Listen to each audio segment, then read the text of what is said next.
22 साल पहले गायब बेटे को पाने के लिए बेचा खेत, अरुण निकला नफीस। 10 दिन पूर्व अमेठी जिले के खरौली गांव में 2 सन्यासी पहुंचे। उनमें से एक ने खुद को गांव के ही रतिपाल का बेटा अरुण बताया, जो 22 वर्ष पहले दिल्ली में गायब हो गया था। परिजन को विश्वास दिलाने के लिए उसने पहले की कुछ कहानियां सुनाईं। इस कारण लोगों को विश्वास हो गया कि साधु वेश में लौटा युवक अरुण ही है।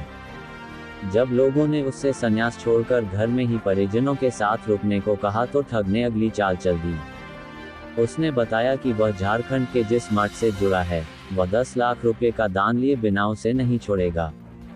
बातचीत के बाद तय हुआ कि 3.60 लाख रुपए भी मिल जाए तो आरजू मिन्नत करके मठ से मुक्ति पाई जा सकती है। सब कुछ तय होने के बाद ठग ने कहा कि उसे अभी जाना होगा। गांव वालों ने दोनों को 13 क्विंटल राशन देकर विदा किया। उधर बेटे को हर हाल में अपने साथ रखने की चाहत में पिता रतिपाल ने खेत बेचे पैसे की व्यवस्था करके अपने बेटे को सूचना भेजी। फिर से साधु वेश में वह लड़का शनिवार को पैसा लेने पहुंच गया। हालांकि रतिपाल ने सतर्कता बरतते हुए सारी बातों की जानकारी पुलिस को भी दे दी थी। पुलिस ने पता कर लिया कि माजरा कुछ और है। उसने बताया कि रतिपाल और उनका परिवार, जिसे अरुण समझ रहे हैं, वह दरअसल नफीस है। जायस कोतवाली क्षेत्र के खरौली गांव निवासी रतिपाल सिंह दिल्ली में नौकरी करते थे। अगस्त 2002 में 11 वर्ष की उम्र में उनका बेटा अरुण सिंह उर्फ पिंटू दिल्ली के सादतपुर इलाके से गायब हो गया। काफी खोजबीन के बाद भी बेटा नहीं मिला तो परिवारीजन निराश हो गए।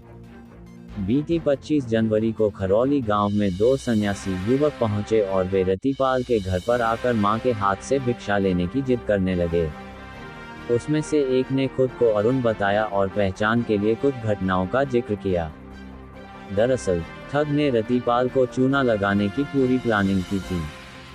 उसने परिवार को अपने गुरु का आदेश बताया कि अयोध्या दर्शन के बाद मां के हाथ की भिक्षा लेकर वापस आने के बाद ही उसका संन्यास सफल होगा।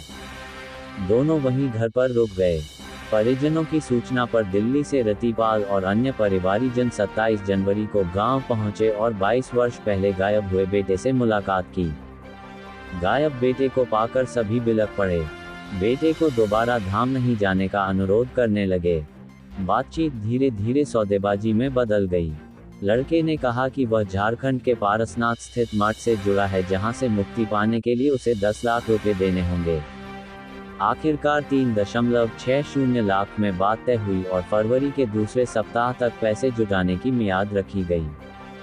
22 साल बाद वापस आए बेटे के लिए पिता भला धन दौलत की क्या सोचते। रतिपाल ने चुपके से अपनी 14 बिस्वा भूमि का सौदा अनिल कुमार वर्मा उर्फ गोली से 11.20 लाख में कर लिया। जब पैसे की व्यवस्था हुई तो रतिपाल कुछ और लोगों के साथ शुक्रवार को पिकअप चालक के बताए पते पर पहुंचे तो वहां कोई नहीं मिला। जांच की गई तो उसके बताए मठ का कोई पता नहीं मिला और मोबाइल बंद मिले। इधर तय सौदे के मुताबिक सन्यासी के वेश में शनिवार को युवक फिर जायस के खरौली गांव पहुंच गया और रकम मठ के नाम करने की गुजारिश करने लगा। इसी दौरान इसकी सूचना पुलिस को दी गई। पुलिस ने गहन जांच की तो अरुण के रूप में घर आए युवक की पहचान गोंडा के टिकरिया गांव के नफीस के रूप में हुई। जांच में खुलासा हुआ कि गोंडा जिले का टिकरिया गांव के कुछ परिवार ठगी के लिए जाने जाते हैं। वो गायब होने वाले बच्चों का इतिहास खंगालते हैं और फिर घर वापसी के नाम पर रकम लेकर फरार हो जाते हैं। उन्हीं में से एक नफीस का भी परिवार है।